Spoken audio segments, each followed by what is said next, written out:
I feel like I should start out with a hey, Southern Ohio, our usual little remote viewing practice discussion group gathering twice a month. Teresa Frisch, um, target discussion offered through Aesthetic Impact Informational Services. Several viewers here who are sharing their work, and Lynn Buchanan, who is our trainer.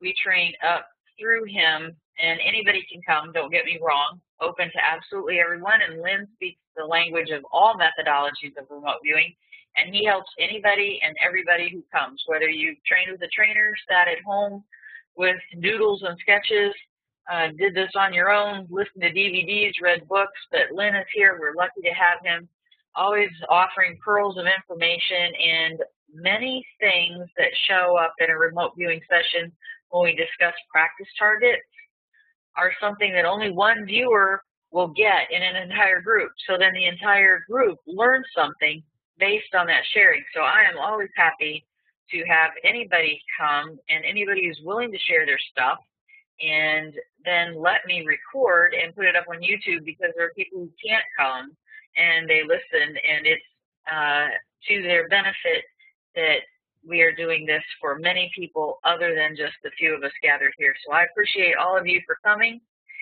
And our target today is a little bank in New Carlisle, Ohio. I've lived in Ohio since about 1989, around New Carlisle, 2 or 3 residences, apartments, what have you. But there's a little bank that sits on the street corner. And let me make this just a little bigger so you can see it. We do encourage not to waffle as too big, not to waffle, and give yourself feedback that inflates your session results when you didn't really get something, but always research your target feedback, whether it's text, location, activity.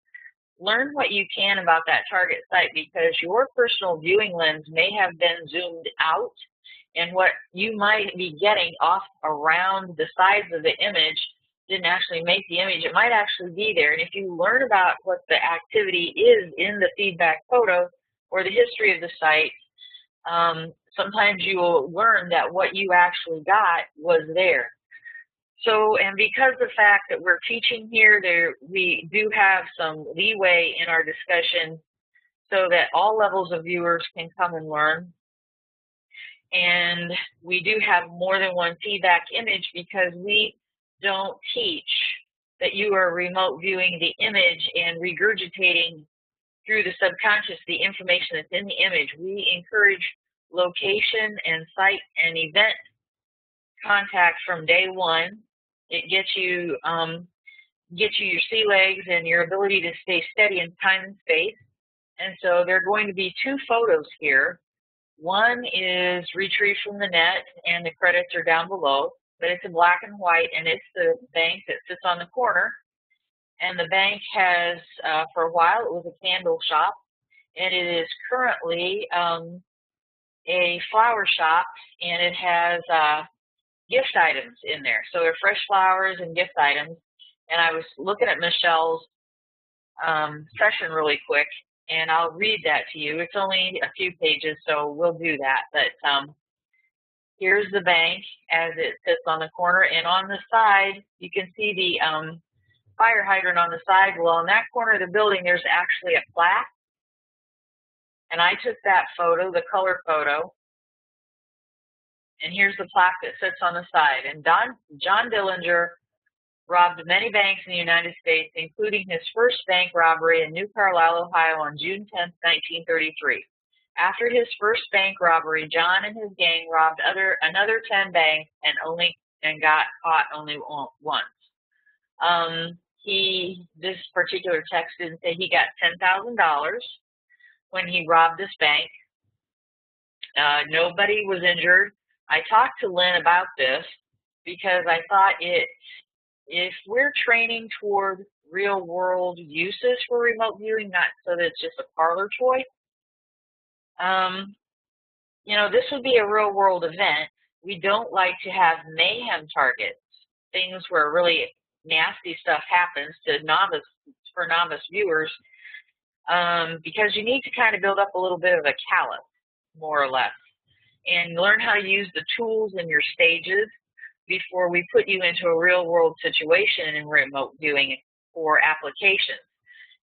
It takes a lot of hours of practice. So I talked with Lynn about putting this target up several months ago, probably weeks ago, and asked whether or not it would be okay, because I'm sure there were some very frightened people at this event, but nobody was hurt. And so he said, sure, he thought it would be a good target. And so that's what I did. And the tasking that is with any of these sessions, because that way, I ended up with 3 pages here. I'll fix that so it's condensed onto 2 when I send it to you, Lynn. But because Lynn will put this up for his targets of the week. But essentially, the target is the target. That way, any of you can practice whatever skill level you're at. I don't usually get too much in depth with front loading or the activity or the location. We just show up and see what people get. And then usually it's pretty unusual for somebody to show up here and to have completely blown the target. If we were in applications, I think that almost everybody who comes here gets some degree of sight contact. Very infrequently do we serve up waffles with a lot of syrup, even though some of us beg for them. I think almost everybody gets something that would be worthy enough of showing sight contact that we could work with that viewer and retask them on finer detail on some of their perceptions. So with all of that being said, let's see here. Richie, you're up.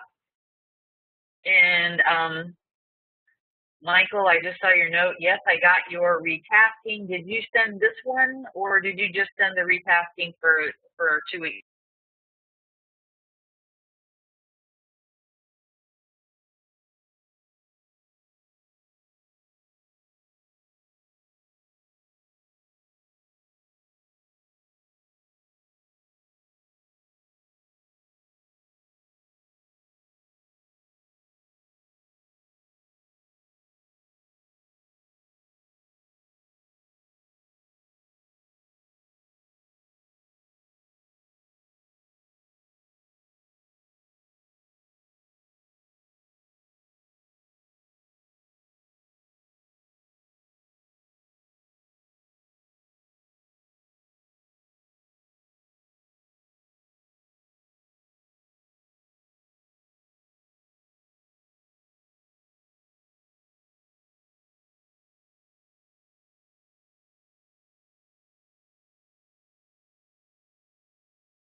My email up and I write. Okay, so we're working with several gestalts: land, biological, natural, stray cat of river.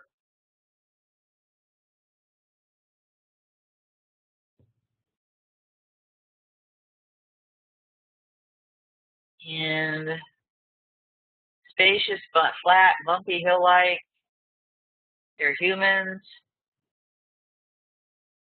See if I can get down on page 3 without driving WebEx crazy. Hill-like, and he's setting aside previous thoughts of the target. And he's had an AI and starting to sketch. Area 1 is soft gray, white-like with high and warm, and 2, this area is brown, concrete-like with glass-like and bright, maze-like, and believe it or not, there is a wall on the residence right next door. There's a walled-in garden here. I've not been back in there. Don't know if that could be considered like a maze. And let's see, 3, there's white dark motion. I'm kind of wondering what this little vertical thing is here that's with the window-like squares in it. There's man-made with metallic and yellow and stray cat of Hawaii and a barrier-like. There's up and down swaying motion, brown, blue, calm, white, glass, tall, concrete, rough, sharp, and Richie, is using a lot of light here because he's not wanting to name nouns. So it's glass-like. It reminds him of glass in some way. And let's see. Rocky gray, bright. And the purpose of this place is leisure and fun. And at the current time, yes, it is. It's very fun if you like to go into gift shops and look around. There's all kinds of fun stuff in there. It's spacious, open, bright, flat, with a big area, and it's nice, large, enjoyable. It is a very big open room. I can vouch for that. Yellow, distant blue. Let's see, motion. There's rocky, gentle bobbing, turning, and something.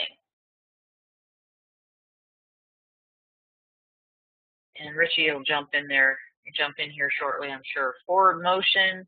There's gentle movement here, happy, laughing. I'm trying to remember if there was anything like a ceiling fan or things that are up like sun catchers or something. I can't vouch for that. There's a street light outside, but that would be moving. Usually they do. Biological human. And gray, white. Boy, that doesn't sound too healthy. Multiple color, there's straight lines.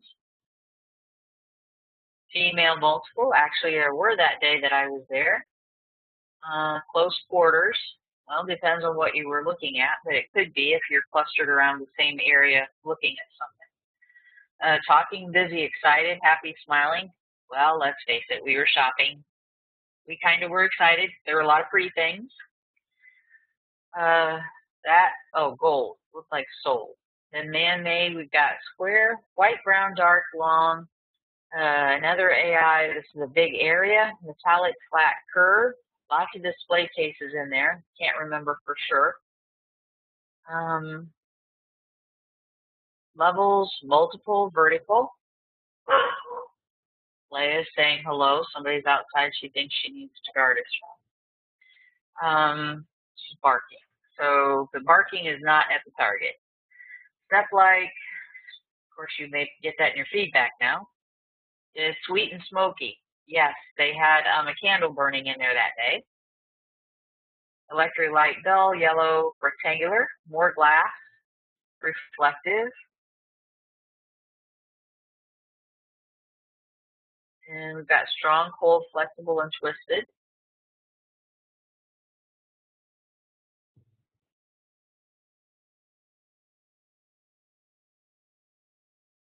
Oh, Marco, greetings from Iceland. It's warm there. You guys are having a conversation. I thought you meant us, but I see what you're saying. Let's see. We've got things that are curved and supported with rivets, with a pattern and concrete. Flat, rough, and tall. Patterned that are like, oops, sorry, that's a WebEx. Block-like. Let's see where I was. And then move 100 feet in front of the target and describe circular, open, colors, and multiple. We're back to levels, motion to and fro, brown, dark, blue, water-like, that's white, blue motion, splashing. I don't remember if there was a fountain in there or not. Flow like waves, turns, reflective and shiny. And it's a big area. So again, the history of this bank, it was a bank, and it had an event that was a robbery, and it had, and I forgot, my son used to work here. It was my youngest son, Chris. It was a Mexican restaurant for a little bit of time. So it has had various, the man-made structure of history. And so it was going to be really interesting to see who got what, if you would be drawn to the bank robbery or if that was of no real meaning to you. And if it was a temporal attractor, if you were able to ignore it and view in the present, which was just a few months ago probably when I took this picture, or if that bank robbery was going to be a huge temporal attractor and just override everything. So then Richie summarizes his gestalts and describes what we just went through with most of his descriptors for the land, the biological, the natural, and the motion. Sorry. So Richie and Lynn, why don't you go ahead and tee up your mics, and Richie, anything you want to tell us about your target or your session, and Lynn, any pearls you want to throw in there, we're ready. I'm speaking for everybody, but, you know.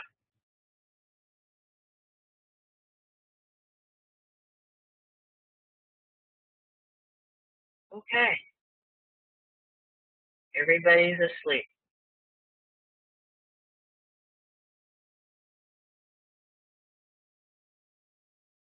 Gee,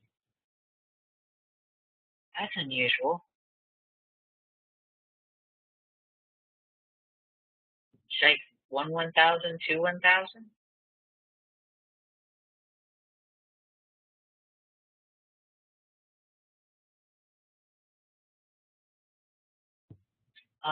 You don't think the mics are working? Hang on. If you are, let me just try one.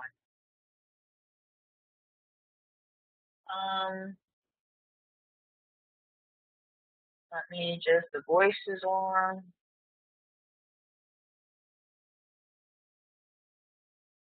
If you are,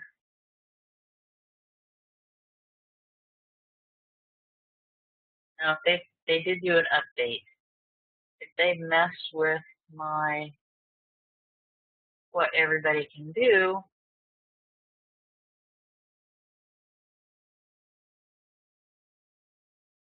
I don't know about it.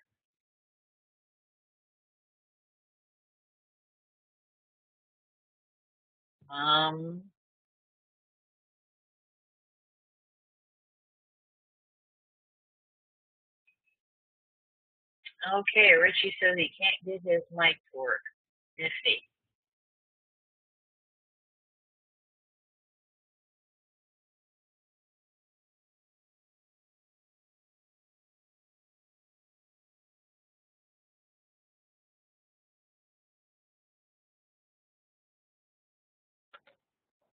Uh-oh, we have had some kind of an update. Normally, whenever I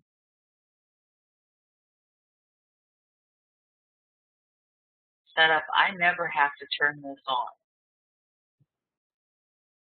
Huh.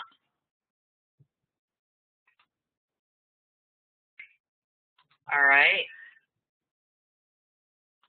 I hear Lynn. I haven't had to do this in a long time. They fixed my temp. Yeah, they fixed you gave me a mic. So, yeah, you have a mic. Oh, you had me blocked them before. Actually, no, I'm trying to tell you, they've had my template set up. I don't have to do this anymore.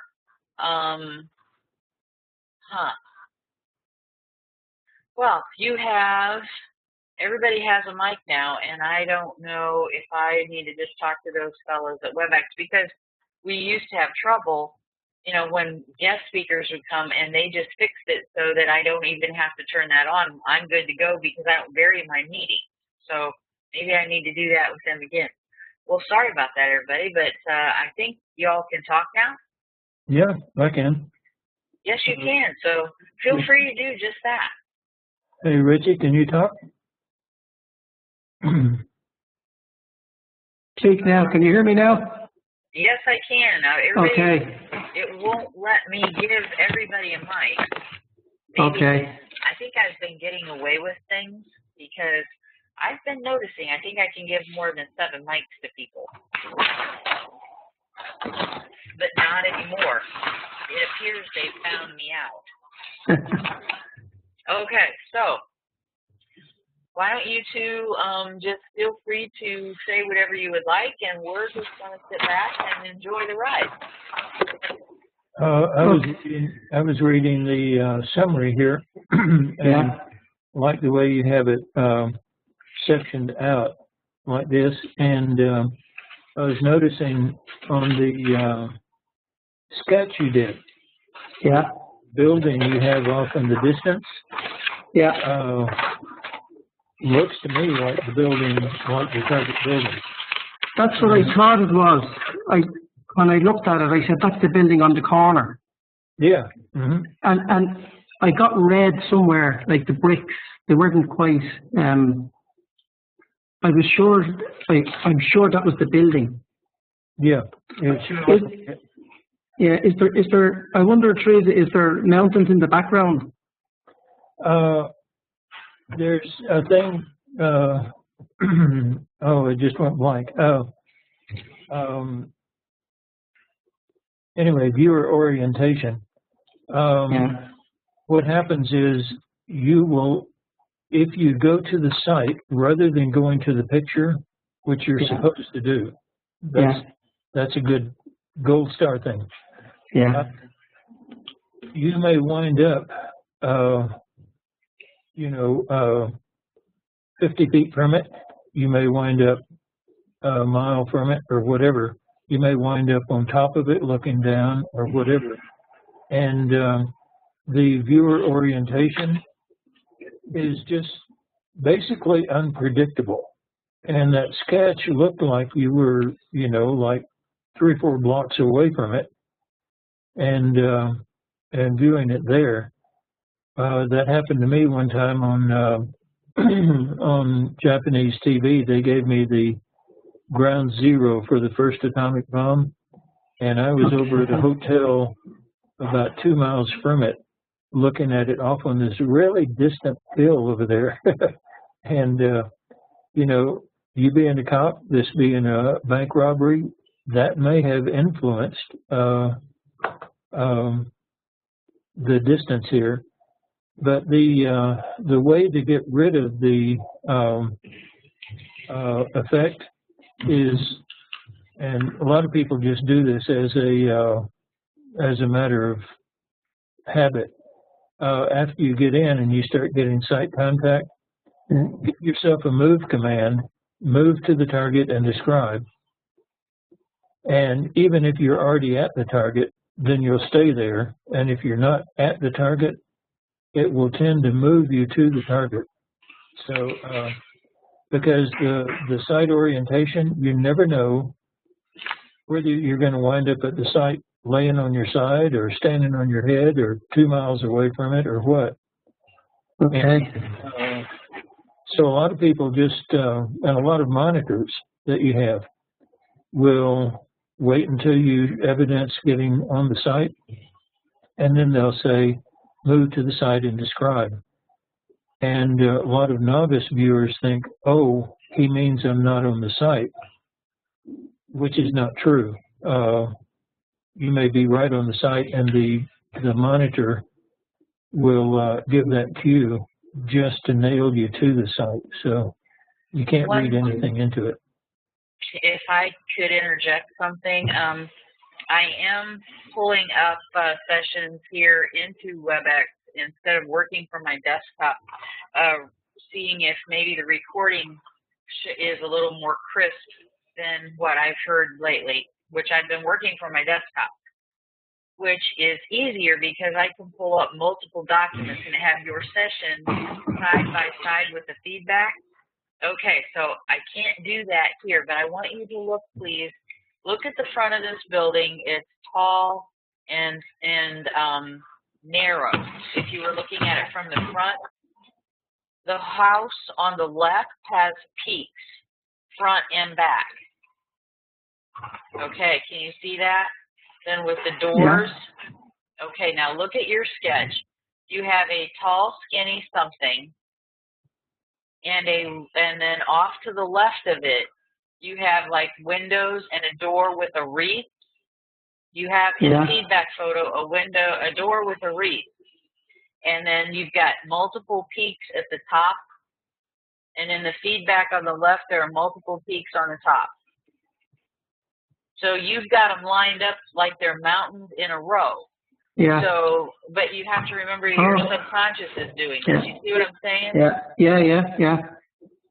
So, you know, it's not going to be probably exactly like a Rembrandt painting coming through or a Kodachrome.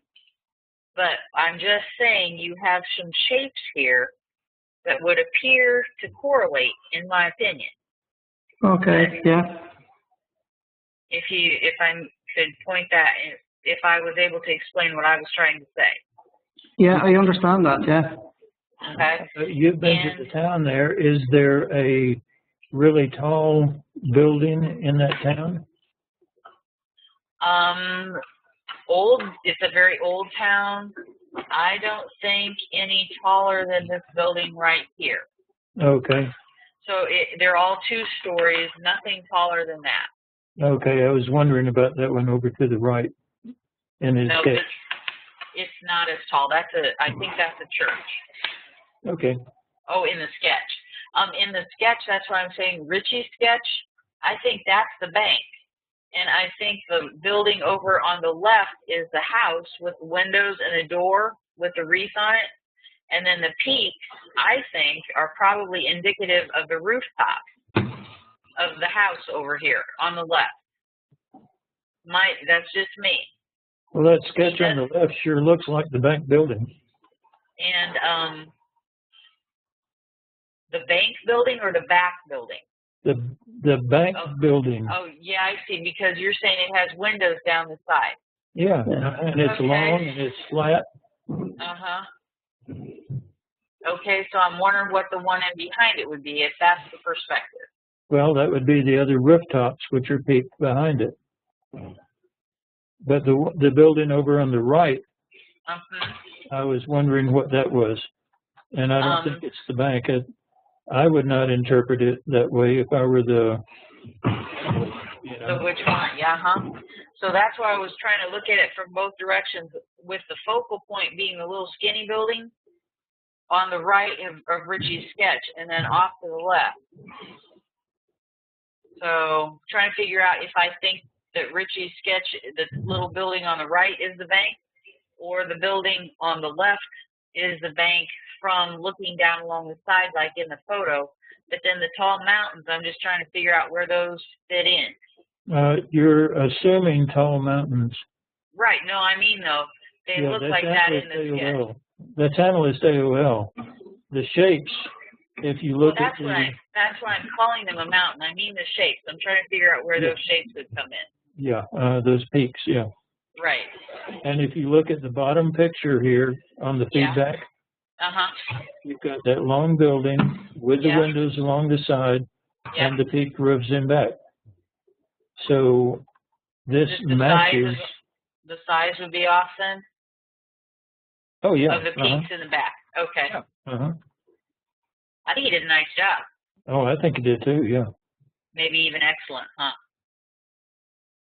And I would be willing to bet that if you went back to that town, somewhere down the street, or if you were to get off far enough to see the bank from that angle and that distance, I'm almost willing to bet that, well, I am willing to bet that you would find something very tall and square, sticking up, narrow, sticking up like that in that town. I know the work of remote viewers, and I'll bet it's there.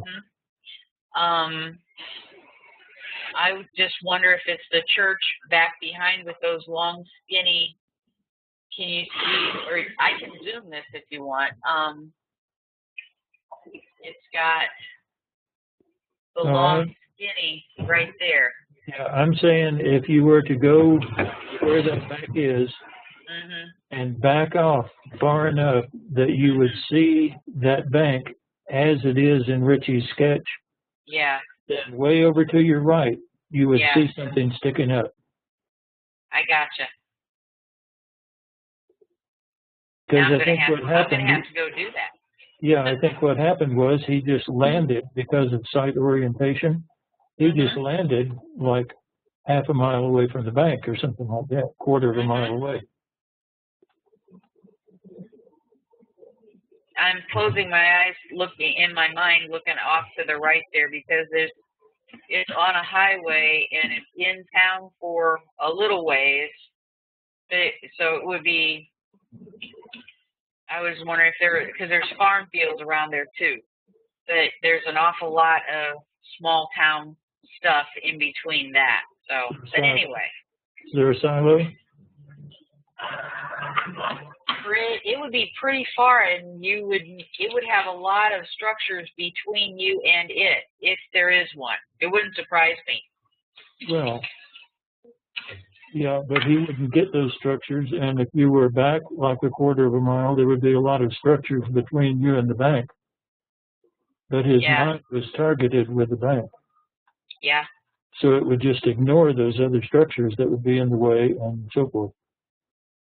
Cool. But his attention was drawn to something over to the right, and I'd be willing to bet that it's there. I'm going to have to go look so I can tell all of you. Well, if you want to pay my fare, I'll go and have a look too. I think that if he's going to pay your fare, Richie, you can surely find someplace more interesting to go than New Carlisle, Ohio. Yeah. Well, McCoy is a good place. The impression I got when I was doing this, that it was a big open space, a laid back sort of place. I didn't have any fear or any sort of tension. So I didn't get the bank and the robbery and the fear that would go with anything like that. I just got a laid back town type of thing. Well, I didn't know it was a town, but I got a laid back feeling at the target site, you know. Normally I'd pick up on tension and nervousness and fear. I'd normally get that, but I didn't get it on this one. If you had done a timeline, you would probably have found it very early on the timeline and would have that fear and all that. Right now, it's a sleepy little town with a plaque. Yeah. Nobody's afraid of that plaque. Yeah. No, it actually felt nice, you know. Your ambience, it felt okay to be there, you know, and people seem to be happy to be there. That's nice to hear. Do you remember the rule for what time you actually default to the target site? No. Okay. You will default to the present time unless there is a time attractor, temporal attractor, and it has to be pretty strong, and something like, 9/11 or Pearl Harbor or something like that. Yeah. That will pull you away in time, and you will default to the strong attractor time. And if there are two or more of those strong detractors at a target, you will default to the main one. This bank robbery is, not something that would be a strong temporal attractor, and so what you would default to would be present time. Okay.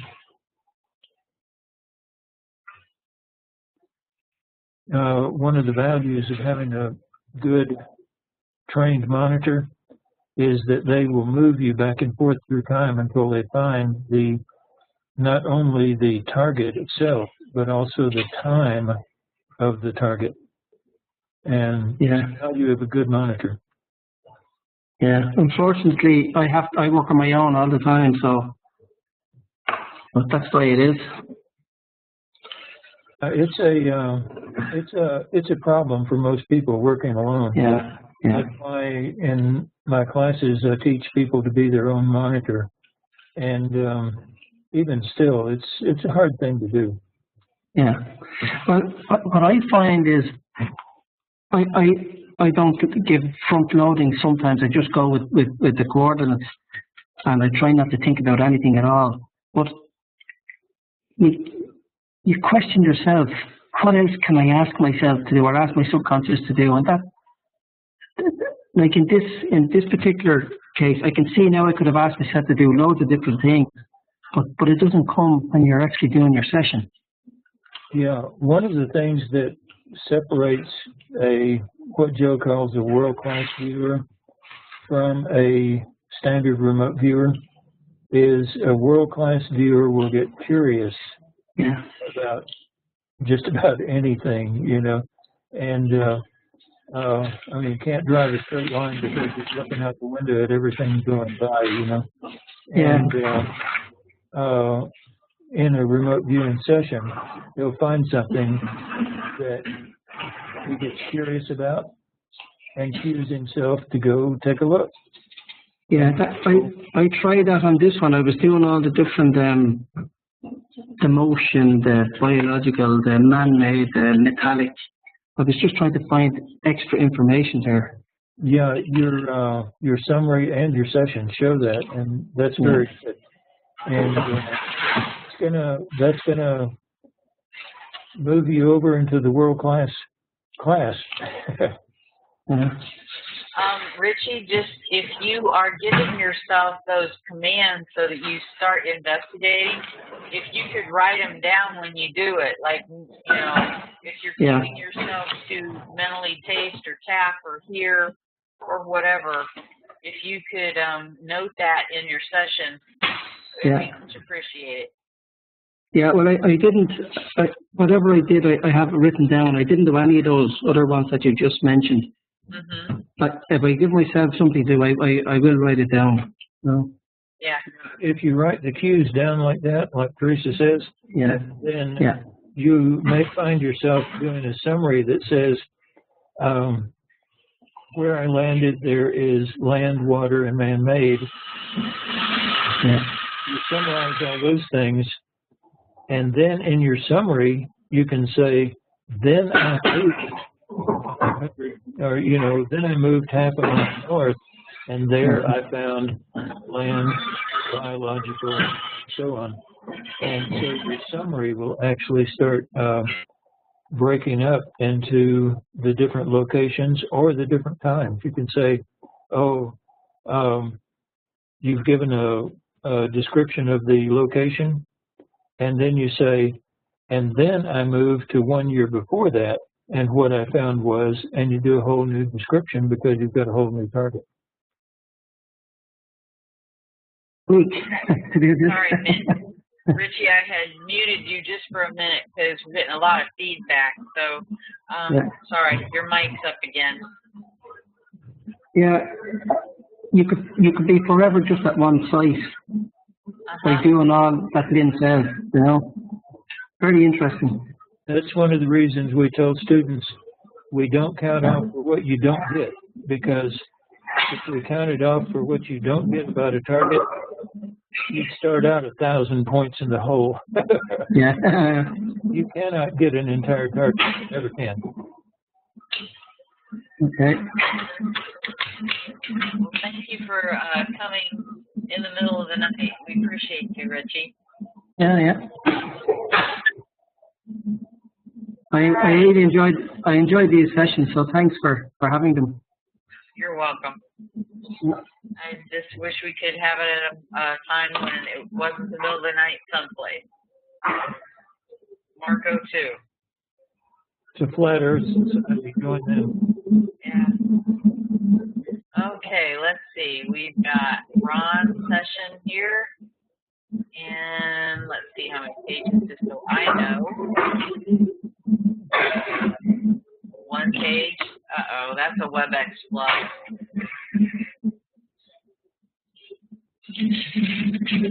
Well, we may have to switch to my desktop after all, I think. Give me a second here. And I will pull stuff and we'll switch over. I'm on a Skype call from America. That's Richie's mic picking up a bunch of background noise. I just muted him. Okay, so let me.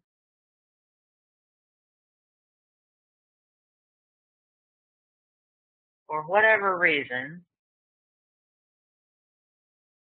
we only had one page of Ron's document load. So let me fix that. I can.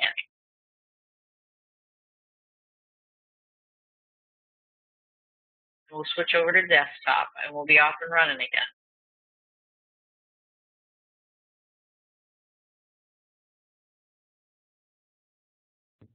Okay, I probably ought to make this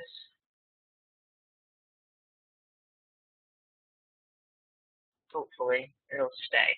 All right.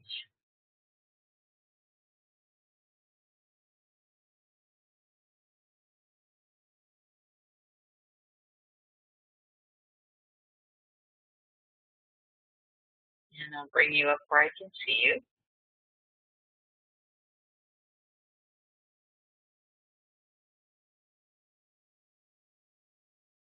Okay, here is Ron's session. We've got 8 pages. You have some private email addresses showing. I do. Yeah, Joe's and somebody else's. Oh, they're covered up on my screen. They're in bright purple and very clear on mine. Okay. Okay, and actually, let me just cover them up, because that's actually the public one. That's the one they want you to contact them at. But I will cover them up. There we go. How's that? Better? Perfect. Yeah, perfect. Okay. Actually, I hate to tell you this, they're up every time, and that's the one Scooter gave me to contact them at. So maybe you should leave them showing then. well, he's been getting a lot of free publicity because they've been up every week. Okay, here is Ron's session, and let's scroll down through here. He's getting that structure down pretty darn good. Lots of site contact and gestalts.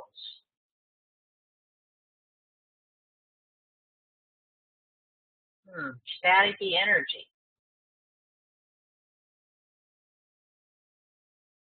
Reminding him of windmills and water wheels. Tourists walking and working.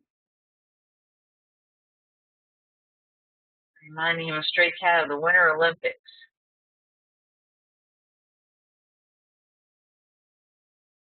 And believe it or not, that black and white photo, it's snowy. And he's getting all kinds of snow type impressions and winter stuff. The feedback photo can often act as a temporal attractor too. Mm-hmm.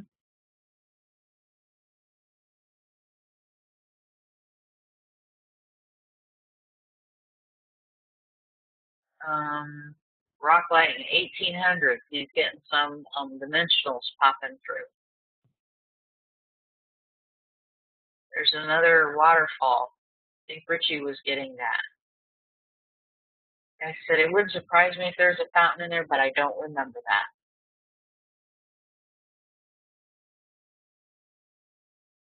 Oh, whiskey production, moonshine, beer garden. I wonder if I just fed into this because I was talking about that before we started. Now look at all these mountains.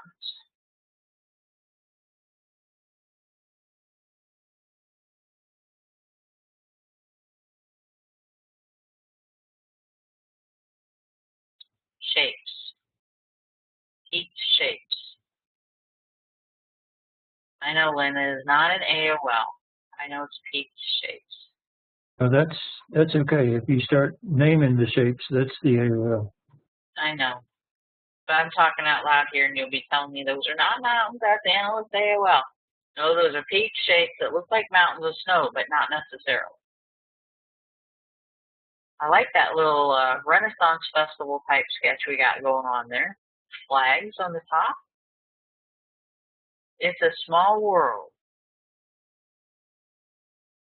And we've got a wheel here with indicating we've got motion going around.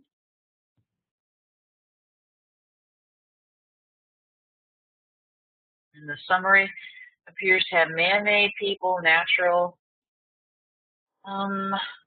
unknown, energy. Okay, and man-made. And hard yellow, red, gray, moving, circular, wooden-like, white center, maintained, and black 72.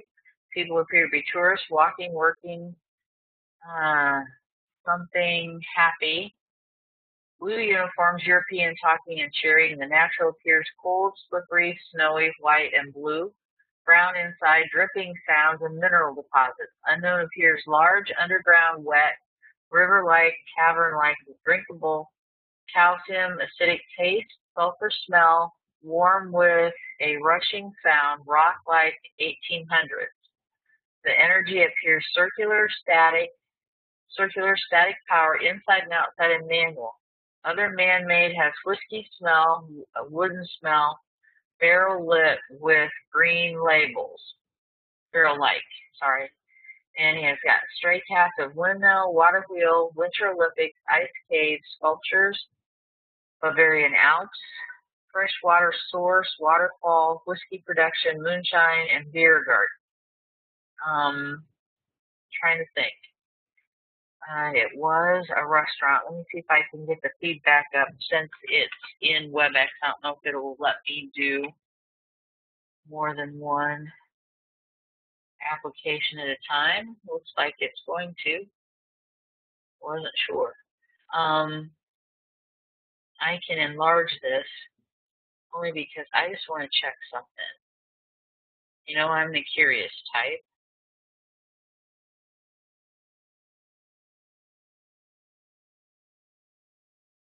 And there's, sorry, I could show you. There's the snow in this image. And then Here's the snow and the people walking in the snow. And then I was trying to remember what these are in the window of the gift shop now. If it was like a blanket with a snow scene or if it was actually big photos or what that is, and this isn't very clear. I just wanted to see what an enlarged photo might look like. So anyhow, anybody who wants to comment, Ron and Lynn, please feel free.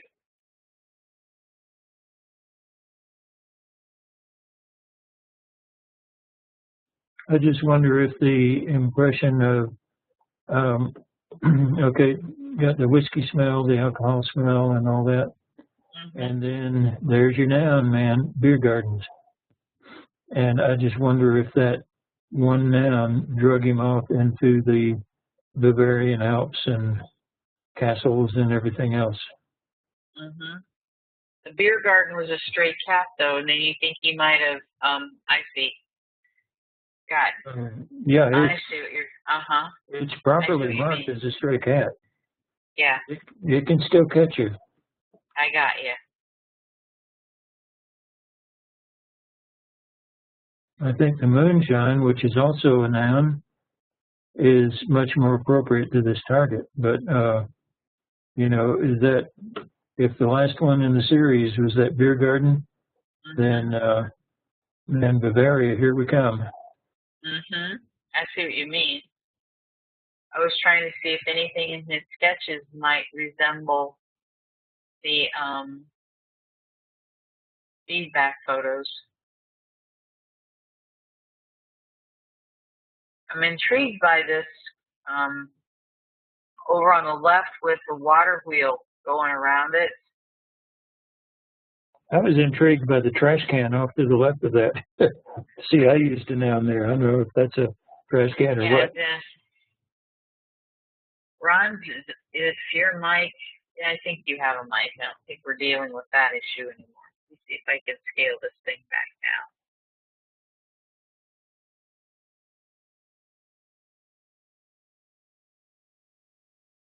grief. We got all kinds of.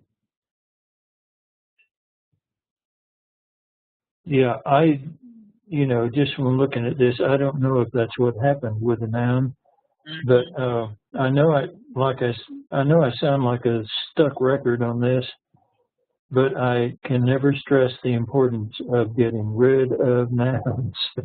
A noun is just almost it can be a death sentence to your whole session. You really have to watch out for those nouns. So any advice on he declared it properly as a stray cat, and you drop your pen, or how do you make sure that you've dumped it so when you go on in your session you aren't building off that stray cat? Okay, the dropping the pen, let me address that. Old school. No, that's not even old school. Ingo made Ed drop his pen because Ed was just jumping to conclusions all over the place. And so Ed started teaching that you have to drop your pen as though that's going to magically get rid of it. Ingo just wanted to make him take some kind of a physical break, hoping he would take a mental break. And Ingo himself said dropping the pen has no purpose whatever except to just try to get your mind off something. But I've seen people who were taught to drop their pen, and they'll drop their pen and the thing will bounce and they'll catch it in midair and keep on going. And there's no, there's no separation from the target, whatever. What you've got to do is, you can drop your pen if you want to, it doesn't matter.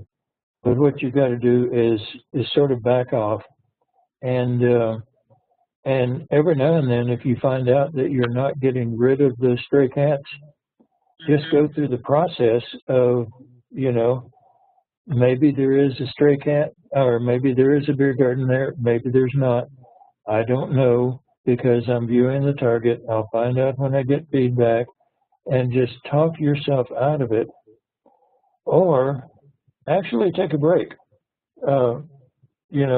When you have a stray cat and it sticks with you, and you know when it's sticking with you, sign out, take a 5-minute break, go get a cup of coffee, walk around the room or whatever, anything just to get that out of your mind. Because until it's out of your mind, you haven't gotten rid of it. And dropping the pen has nothing to do with any of it. Yeah, gotcha.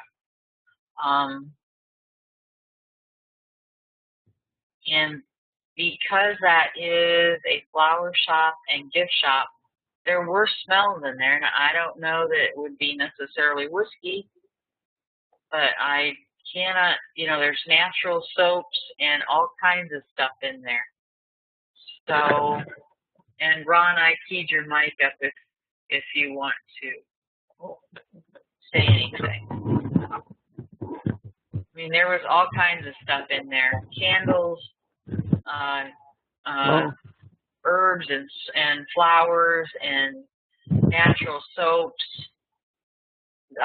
candy, home. Yeah, go ahead, Ron. It's working? Yeah, you're working. Okay. I think I saw my whiskey barrel. Where? The bottom photo in the front, because I have one just like it with flowers in it. Oh, see, I was trying to see that very thing. Got one thing. And I don't know what I'm doing with this weird old picture thing now.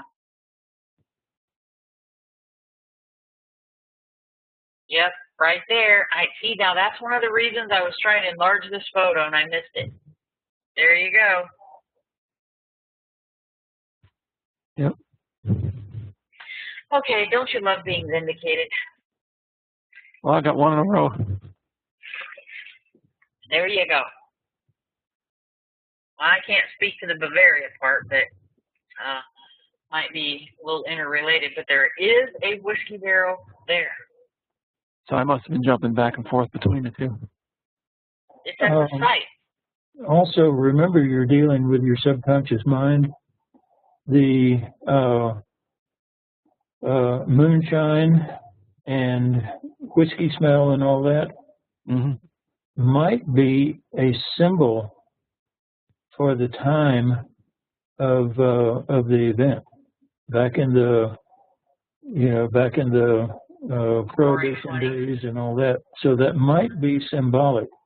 What you'd have to find out is, through session after session, if this comes up again and it winds up being the Prohibition era and all that, and then that's how you can tell that it's symbolic rather than actual physical. Did the police wear blue uniforms back then? Oh, absolutely. That's the only color they had. Yeah. Okay, well, that would explain why I said blue uniforms. I don't know if I can get this. Might have got two of them. Yeah, you've been doing pretty well with your session work, so. Close, but no cigar. Oh, you're being a little rough. Okay, here's where Lynn was talking about the roaring 20s and the signs of the time, and that's where this feedback came from. So there was a lot of bootlegging and all that kind of stuff then. So just saying. So if that was the case, then I was trying to set a timeline? Yeah, that's very likely. But like I say, all of these symbolic stage fives, what you have to do is just keep track of these and, keep note. And this is one of the reasons why you keep your sessions, because somewhere a year from now, you'll come up with that same, bootleg or bathtub whiskey or something like that. And then you can pull out the session that you have a year from now or whatever, and you match the two and you find something about the way your mind thinks. So it's very important to keep these sessions because you can refer back to them and you learn something about yourself. I don't know where my mind went on the unknown, though. Went where all remote viewers' minds go, right into the twilight zone.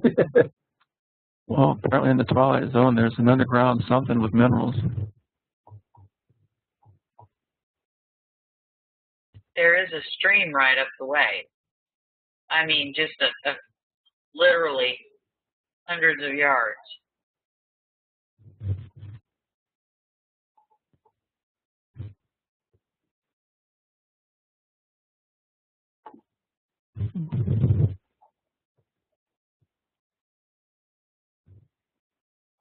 That thing, I have no idea what it is.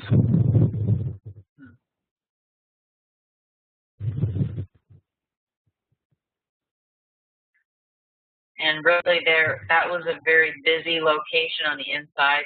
And so I wish I could remember all the little knickknacks and things that are in there and garden things. So I can't remember windmills and water wheels and stuff like that. I wish I could. I wonder what Black 72 means. I don't know. Is that black or block? It looks like an A to me. I'll zoom it for you. It's probably black. Looks like black to me. Yeah, it is.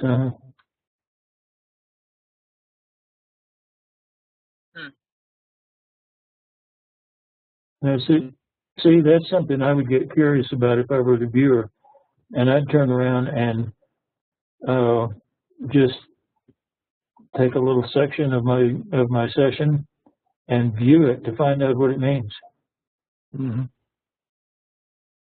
Because there's a reason your subconscious gave you that, and your subconscious can be extremely cryptic at times. And when it gives you something like that, that's what you get curious about. And you say, hey, wait a minute, what? And you go take a look at it. I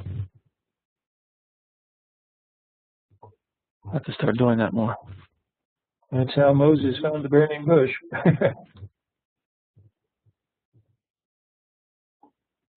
That truck wasn't, there's no way that truck is black, so it's not a 72, is it? No way. Could it be? I'm not a truck aficionado. No, that truck would be from 72. I didn't think so. So what do I know? I thought I better zoom it. Maybe we might find another whiskey barrel. Okay, well, it was just a thought on my part. I'm just wondering what that license plate says. I don't know. I can try, but I don't think we're going to get there. I don't either. Huh.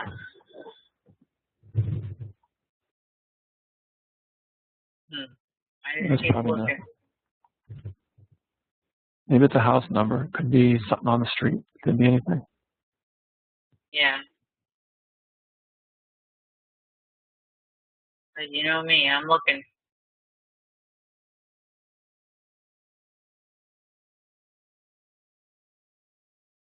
I would say whatever the black 72 was, it would probably be with the first photograph.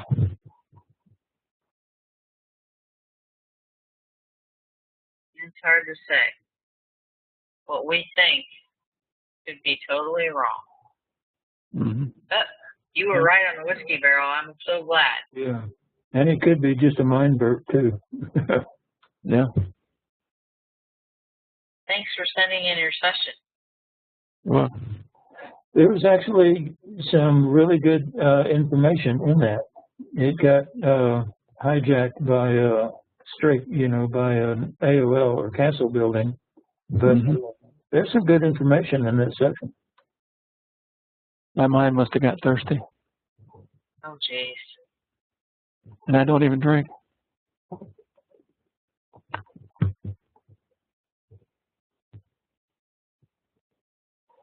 I'd like to know what that thing is. The peaks with the snow? No, the thing that looked like an eye. Oh, sorry. It's on there also. Yeah, I keep trying to make this better. I'm fooling around with the zoom too much tonight.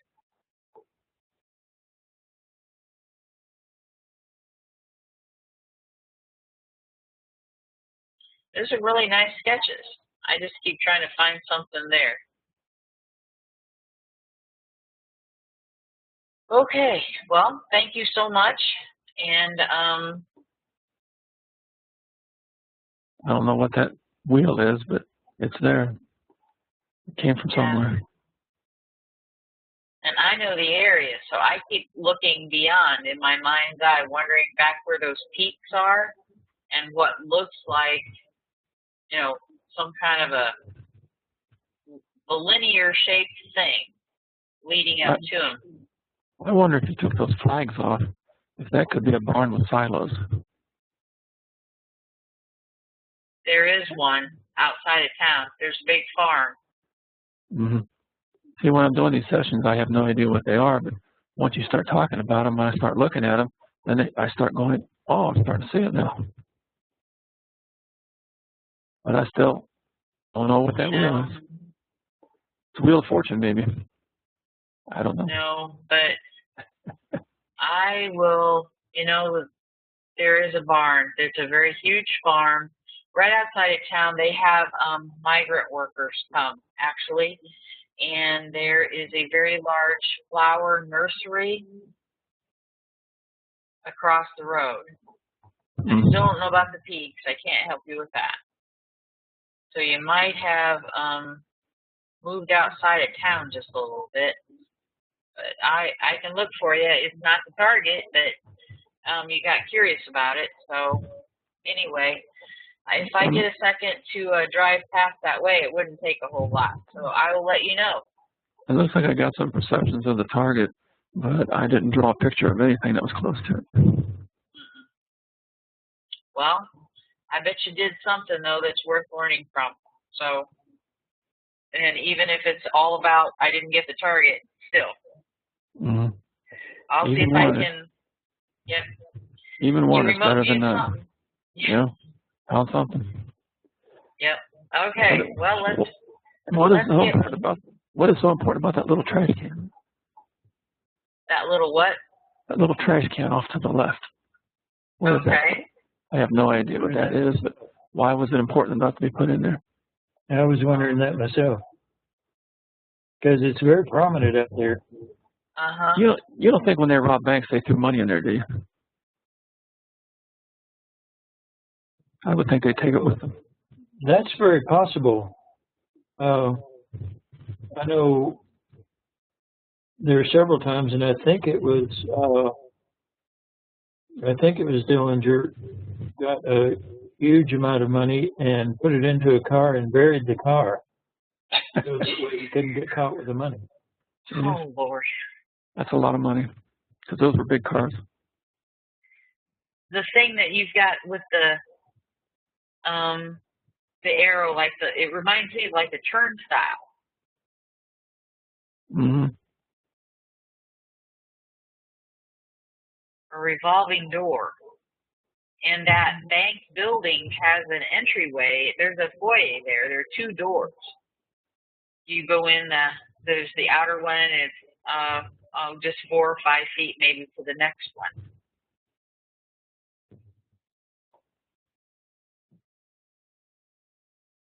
I don't even think they had revolving doors back then, did they? I think they did, but more like in Chicago. Generally, what it was a hinged door with a sort of a semicircular frame on the other side that you would have to sort of walk in as a circle or something. Mm-hmm. But we're getting awfully close to waffling here. Awfully close? I think we've been waffling. It's been nice waffling with you guys, though. Could I get some blueberry syrup with it? Actually, I have some here, believe it or not. How about a couple eggs and a steak to go with that? I have the eggs. The steak I can't help you with. Okay. Unless you call burger steak. I don't feel bad. I haven't had a steak for about 3 months and I've been wanting one. Well, then you need to take care of that. Yeah, yes I do. Okay, now this is going to take me a minute. Okay, thank you. Oh, you are welcome. I'm going to see if I can find Michelle's scan here. Does that say Abby eating Mexican files? No. No, I don't want to put Abby up here. Abby was eating, oh gosh, quesadilla.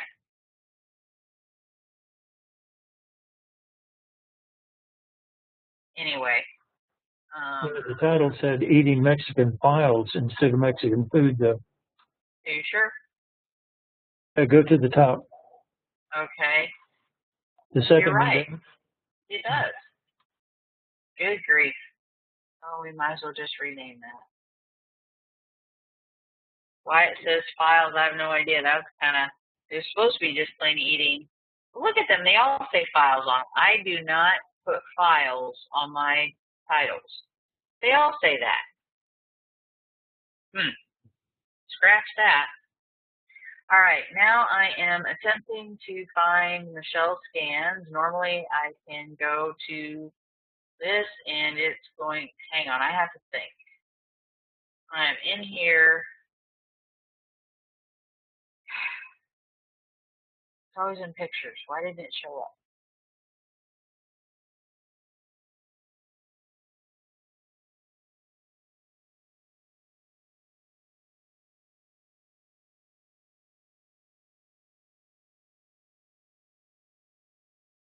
There we go. That's what I want. I got hung up on the Abby file thing. All right, we'll open up 2 of Michelle's. And let me see if I can downsize this a little bit.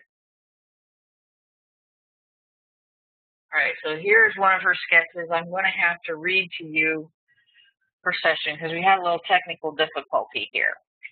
So, good. She's got target is the target, describe the target, and we haven't addressed the fact that I did not put for the typo there on my feedback. I've got 1 30908 for the coordinates. So Michelle has, Do you want to talk about that later? we can. I'm going to go ahead and, thank God we got Whiskey Barrel, at least in spite of my coordinates, at least one person made site contact. Yeah. And Richie had all kinds of appropriate things that would be in there for somebody with a flower shop gift shop. And it was very pleasant and a sleepy little town, so at least all that stuff fit. Hallelujah. In spite of the tasking. Okay. We have lots of good coordinates and site contact and gestalts. Good structure. Moving into phase 2, we've got huge white cube, bright light, chunky, windowless. Good for her. She's had a hectic summer, and it's been very hard for her to get a session done where she doesn't revert to lots of sentences and storytelling. Windowless, looks like contraption-y. Oh, that's a nice word. This is an interesting word. Looks like sorter thingy. Okay, a good sorter thingy comes in handy. And viewmaster-ish. The sort of thing he would be in the bank too. There have been lots of times in my life when sorter thingies have been helpful. Brief, cash-ish. Arch-doored, rounded, low, top slid, front poofy, northwest corner open. I'm trying to think on that feedback photo. It is facing the north for sure. And on the building, it would be the northwest corner is open where the doorway is. Nice. Stair top, and believe it or not, as I'm doing that, I am in session in my mind's eye. I'm looking high and left as I'm envisioning this building, putting myself there. So I can give you that feedback. And no, I did not bilocate. That's just my memory. Stair top like boat paddle wheel. Now there you go. Dark cutout southeast, sheer square overlay, long metal crisscross sides. Something opens up and out from the inside, processing something. And then she's got straight out of open book, image pages, and fanning out. There's a box within a box. There very well may be that at a gift shop. Can't vouch for it, maybe. Score that one. Strapped envelope-y. Then we're still in phase 2. We've got outskirts, university-like, and it is becoming on the outskirts of town. And set aside green, lush, strong architectural planning. I think I agree with that. Quiet roaded, inland, southern vibe. Soil is dark, rich, and fluffy. And it was a flower shop. They have terrariums in there. Hot, damp summers. And right behind this are huge fields with migrant workers. Mild winters, tradition steeped. Sugary sugarcane, and a stray cat of Run for the Roses and Dan Fogelberg. Okay, I'm thinking about horses and the Kentucky Derby. So in phase 2, we've got rural back, sparsely populated, healthy, sleepy, and gentle. And she has a stray cat of Czech Castle building, move on. That was nice. Then tiny white fuzzy specks blowing around. Monitoring. Yeah. And a nice noting there.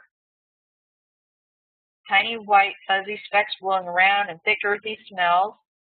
Farms plowing, thick smells from rich grass, wheat, flowery bushes and trees, quiet energy area. And we've got upside down spade card.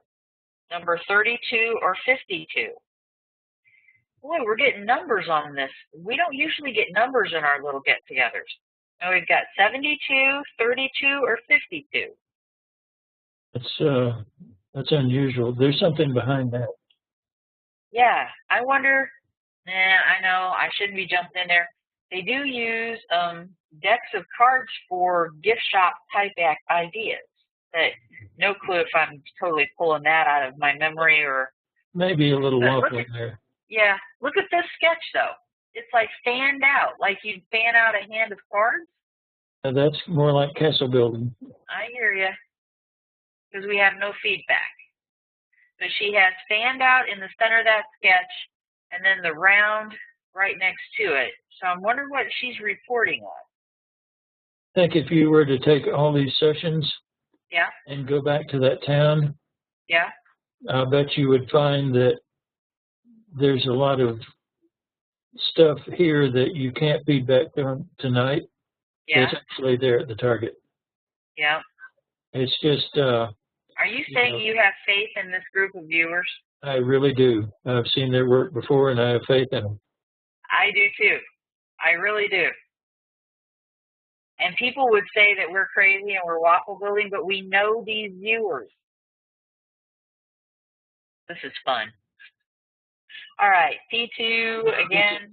This is all just swamp gas anyway. Yeah, you're right. And hot air balloons, or swamp balloons, yeah. Weather balloons, that's what I'm going for. That's it. Yeah, all right. Back to P2 biological. Scholarly workers always thinking this is their baby. Keep it going and add to it. Not many allowed here. New understanding of very old things. Stray cat of watchtower. Now we're having a little bit of an explanation. She doesn't label these as summaries in any way. She just tells a little story here. I keep being shown a man coming down cement stairs from the main building. He's almost hopping down quickly. He's young to middle age, healthy, thin, tan, Paul Newman hair, black horn-rimmed glasses, white shirt, short sleeve shirt with skinny dark tie. Hang on. Here is a waffle, a very potentially strong waffle, but it's more of a question than anything else. If you do go back, would you find out if this place has a circular staircase? Because a lot of these small old buildings did. You know who can tell us that? My son. He worked there. It was a Mexican restaurant. And he learned the value of waiting on people and how they treated you. And so he treats others he has great respect. He can tell me that. Good. Let's see. Then finishing the shells. Image felt like 1960s era, almost traveling Mormon image. Serious loner. Something up, moving on. But we've got Paul Newman hair, black horn-rimmed glasses, white short sleeve dress shirt with skinny dark tie. And other people on site, mostly maintainers and upkeep. Two groups here are world apart with their background. Cordial and don't mix. Operators and cumbersome thing. It takes several orchestrated to cause the most minute change. No one touches anything until all proper steps and stages have been carefully adhered to. And deep observers, lab intense. But it looks like lab intense living. Mostly male, females dress like males. I'm having trouble seeing a difference. Research and development based creativity. Then there's pond nearby greeting, tranquility signal, inside sculpture with water base. Water fountains, liquid in beakers, different colors. They have candles there, the gel candles, just saying. Looks like we have a little misspelling here on elaborate water system about keeping the system smooth running. I saw long troughs or holiday tanks with important parts submerged for treatment. Routine standards very high. Sprinkler systems throughout structure, also lawn and garden areas. And then she had to kind of do this as, oh, and that was underwater. I'm sorry. The motion, we have checking, charting, measuring. Looks like sling or long. I don't think I quite have that. Anchoring, measuring, lighting things up, enlarging, turning, observing, writing, meeting and discussing with other observers. Thoughtful, careful movement here. Think before you touch. Any large movement could disrupt the steady rhythmic charting that goes on. I saw a floating floor in main section. This motion or activity feels like it connects space and earth energy together. It pays attention to their effort on each other, records the energy dialogue. Then I've got, that was page 10. Uh-oh. Oh, this is 11. I thought it was 16. Then I've got the sketch that you're seeing here. And then for other sketch, oh boy.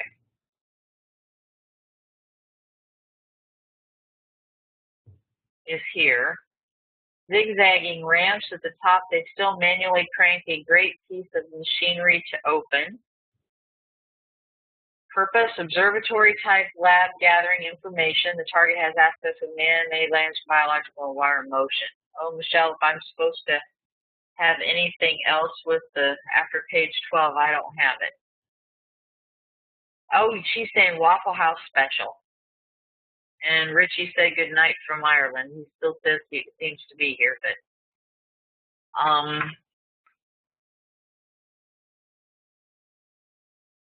and just so you know, they did, I don't know if they're still making, they were making soy candles there. There were people with allergies coming from all over to get candles here. The last shop that was open, I don't know if this shop is still affiliated with it. And they were making them on site because there was a kitchen there. And so I don't know if there's any of that activity still going on or not.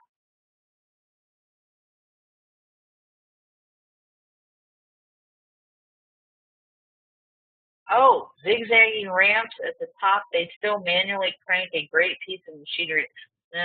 There's ramps for handicap on the side. I thought for a second, but there's no crank involved.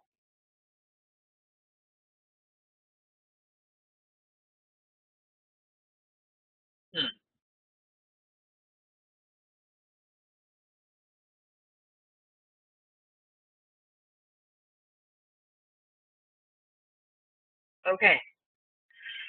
Open for commentary. I would like to see the, the full transcript and analyze it. Mm-hmm. Somewhere back there, something caused a jump to another place or something. And, when we talked, I think I was telling you that this being the first semi-violence target, there may be people who will just shy away from the target and jump off. And that could be what happened. I see what you're saying.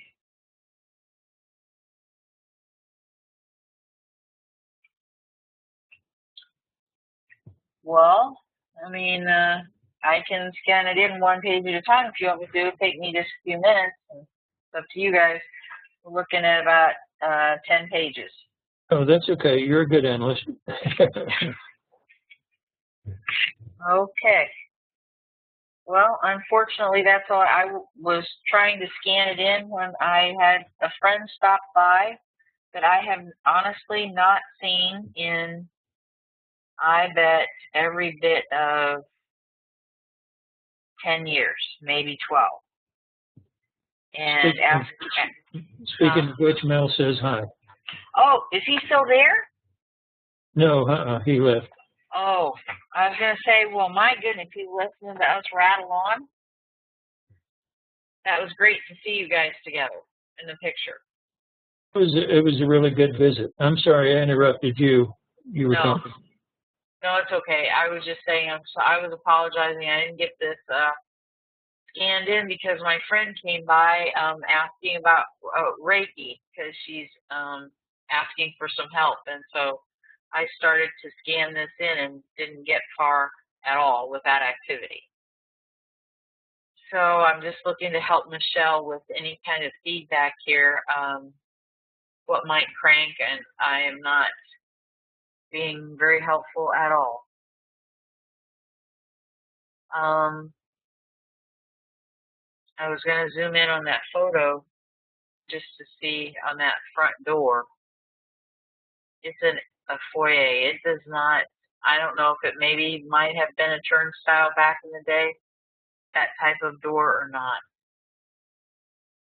I don't know. Is the top floor empty? It looks like it's empty.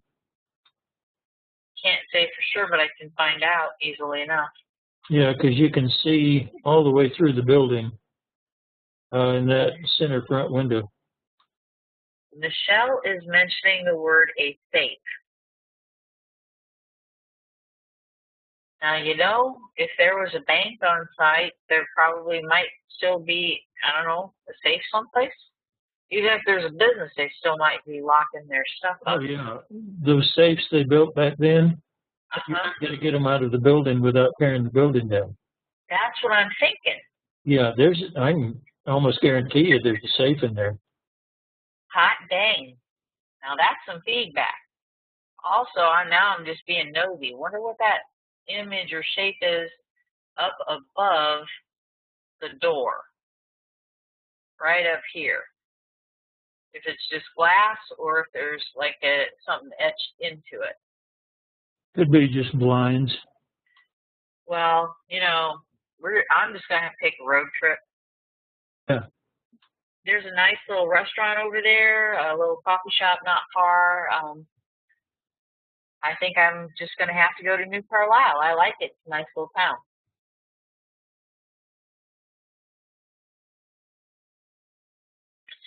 Okay, open season on questions. And Michelle, if you have any, the other two numbers Ron's asking, 32 or 52.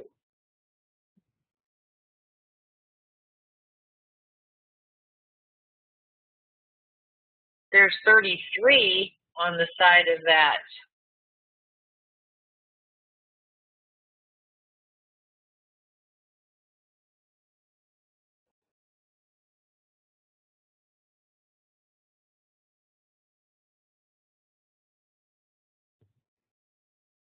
So that's kind of prominent.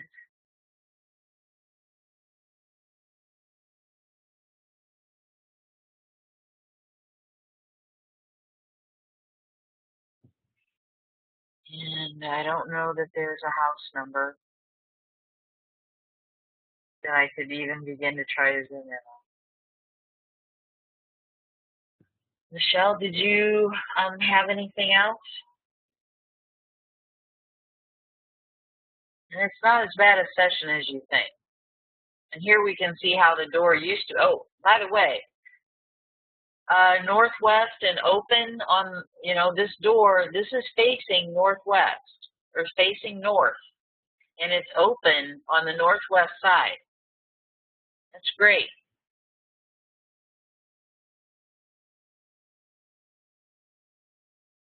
That's also pretty unusual for a building of that age.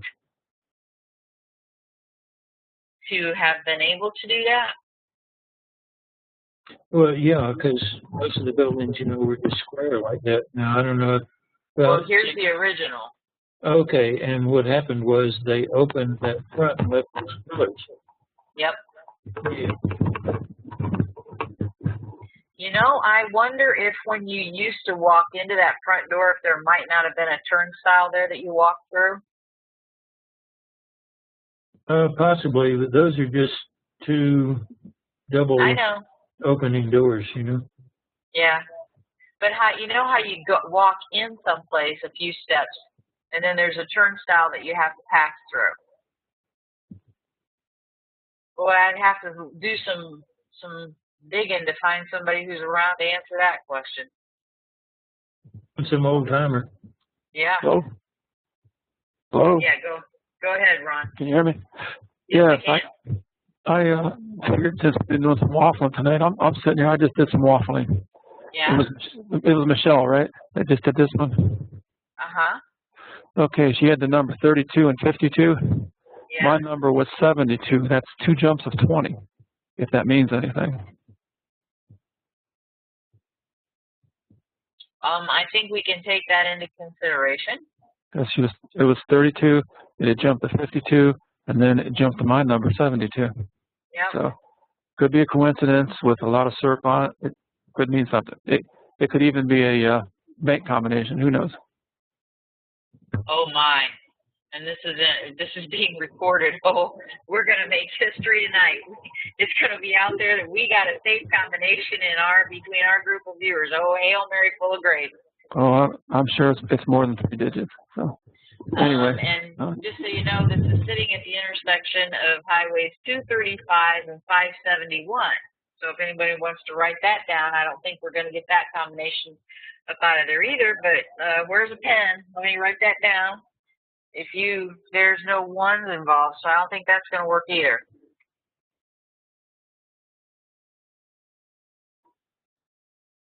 Okay, well, that's all I had to say. And that's, you have to look at this stuff from all angles. And it's not to be waffle. It's really, truly, the subconscious is a whole lot smarter than us. Our conscious stuff. Yeah, and a whole lot more cryptic, too. Mm-hmm. And so it's really like it's deciphering a puzzle or a code because we're not used to speaking its language, and it's trying to hit us upside the head with something, hey, dummy. So yeah, I find this really enjoyable. There's a very thin line between waffling and considering possibilities. And Yep.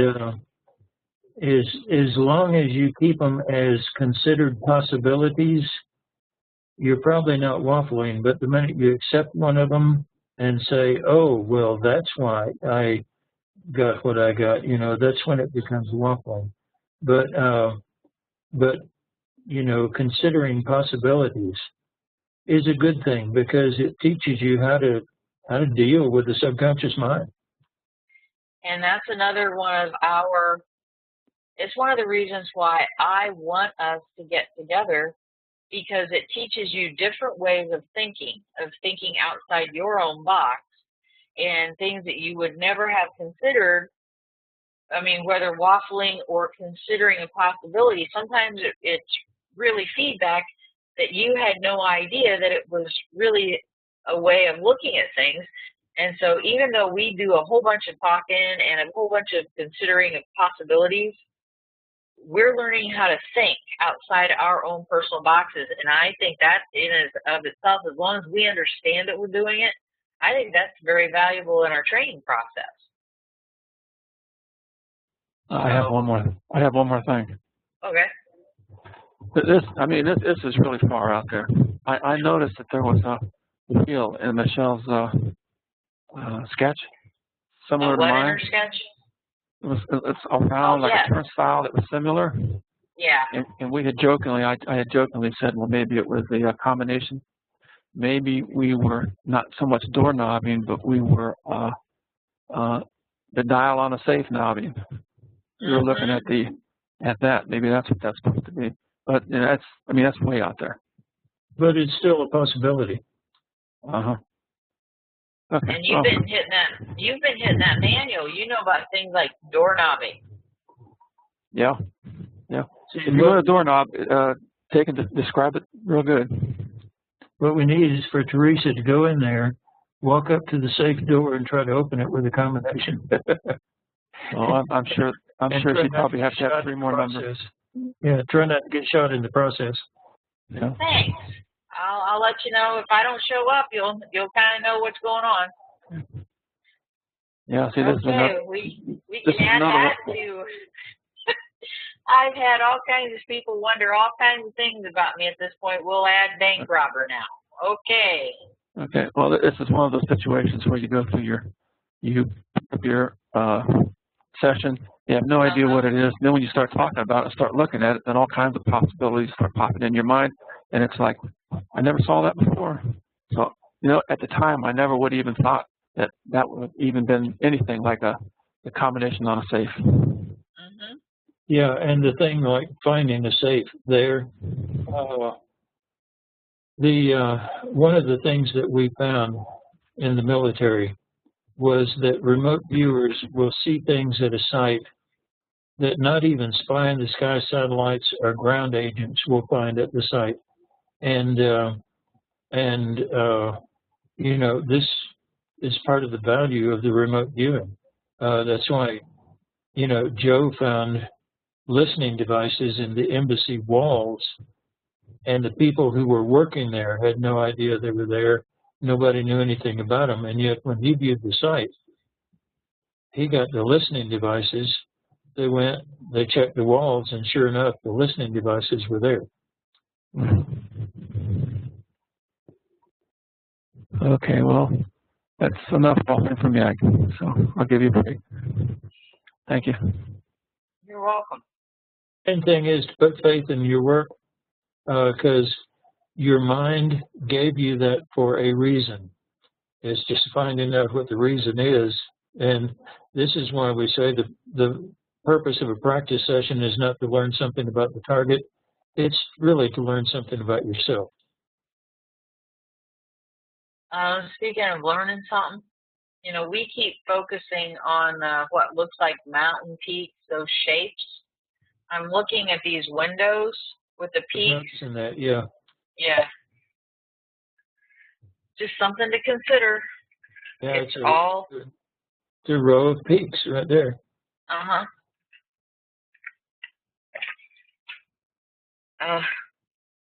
Thank Kevin for some good Panera drink here to keep me. I just gave them a plug, but anyway. Okay. Well, open for questions. It's 9:44. That's all the sessions we have, unless somebody sent some, and they're in my emails, and I can go find them. We do have Marco, Michael, and Janine here. So I'm sorry, work has just been really, really busy. And I've been checking emails, but if you sent it even a few days ago, it might have slipped my mind, and I can certainly go looking if you guys sent sessions. We are going to finish up, I think it's 130904 in 2 weeks. Everybody who turned in a session was given a retasking if they wanted to practice that, and I do have some sessions coming in, so that's we'll get the feedback and review those sessions in 2 weeks. And, Lynn, if you want to say anything more, I did skim on the fact that the coordinates are wrong for this target. I mean, we always use the date, so intentionally it's supposed to be, and it's posted in WebEx. Your coordinates are 130918. And I have a typo on this document, 130908, and viewers are getting consistent similarities, you know, the wheel and some of the tranquil and so on and so forth. And I think we're showing evidence of site contact, and people got it, even though the coordinates on this feedback document were not the same ones that they were given when they got their WebEx instructions. Yeah, we kind of covered this. Well, we did cover this last time, but it bears repeating. A single target can have any number of coordinates, but you don't want to have two targets with the same coordinate. I would be very interested to see if any of the viewers who did sessions tonight also did one on the 8th and used those coordinates. If so, you can almost guarantee that the mind will hack the two targets together and give you, in each one of those sessions, impressions that belong to the other target. We can clear that up. Did anybody here work a target on the 8th of October? I'm reasonably sure I can speak for at least two of you, and it's going to be a no. That was a Sunday. Just because I've had conversations with both of them, and I think that working them for tonight is probably all they've been able to get done. You can tell that Teresa has become a good viewer, sliding back and forth in time, asking if somebody did a session on the 8th of next month. Okay. You said October. Did I say October? Oh my God in heaven. Did I say October? Did that come out of my mouth? That's okay. I am all over in time in real life. I got stuff cooking, everywhere. Hello? Yeah, go ahead. Yes, the 8th was the night you did your target seminar. Yeah, but did you do a session that day? No. Okay. I'm pretty sure Michelle probably didn't either. She's been really busy. Did the seminar have a target? Hang on, I had to hit rewind in my head. Hang on. That was the target certification course. We were all over the place, all over your website, looking at all kinds of targets and discussing what was there. Various gestalts and sensories and conceptuals and stuff like that. We were all over the place. There was no session work that day. Okay, that probably isn't the thing then. But like to have the wrong coordinates for this target, the only way you can have wrong coordinates for this target is if a viewer actually used those same coordinates on another target. Otherwise, you could have put target XYZ7904 in here, and it wouldn't have made any difference.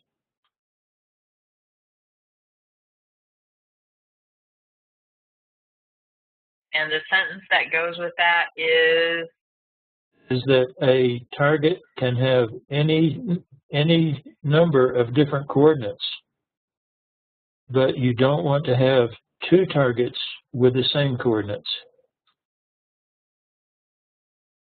That's a little mantra for y'all. That's like a cone. It isn't really. It's straight. You just have to think about it. Yeah. Because when you think, the Eiffel Tower's probably been remote viewed a million times by now. It just comes up. It's famous. There's been a path burned to that target a million times. Everyone having a different set of coordinates, but yet it still gets remote viewed. So. That's right. But this is one of the neat things that we learned. Like if you use 130918 as the coordinates for this target, and then a year from now you're doing a session, and instead of 14 you put 13, so that you wind up with the same coordinates. Today's session will have information from both targets, and which means that your mind is very capable of jumping back and forth through time. And of course, next year, that target, that session will have information from both targets as well. So you just want to be careful. This is one of the reasons why we use the date as a 6-digit date, because this date is not going to happen again for another 100 years. So, if you're still alive by then, we'll work something out, okay? Gee. Okay. Anything from anybody else? We're at 10 till 10, so we've been here almost 2 hours.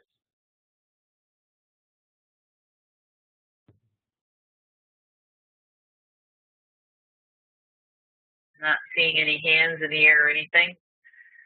Okay, just on a side note, God bless Lynn and Mel for being together.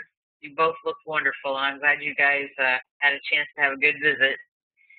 And Pam Coronado, president of the IRVA, has just posted that the conference date for 2014 has been set. It's going to be at the Green Valley Ranch.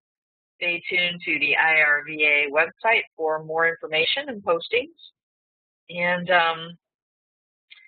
I think that might be just about all I have.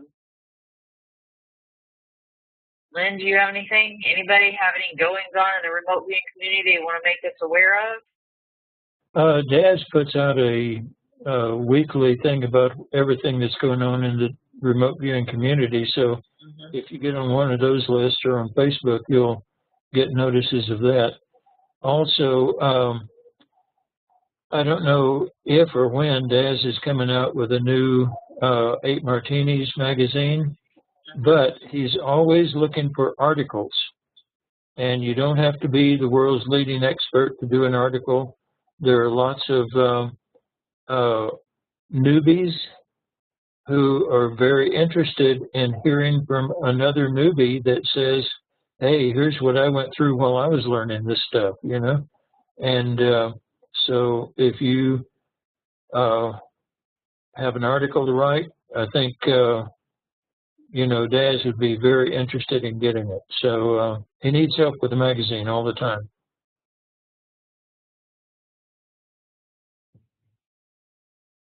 Okay, well, with that, we'll see everybody in 2 weeks. I hope you can make it, and we'll be reviewing the retasking of 130904.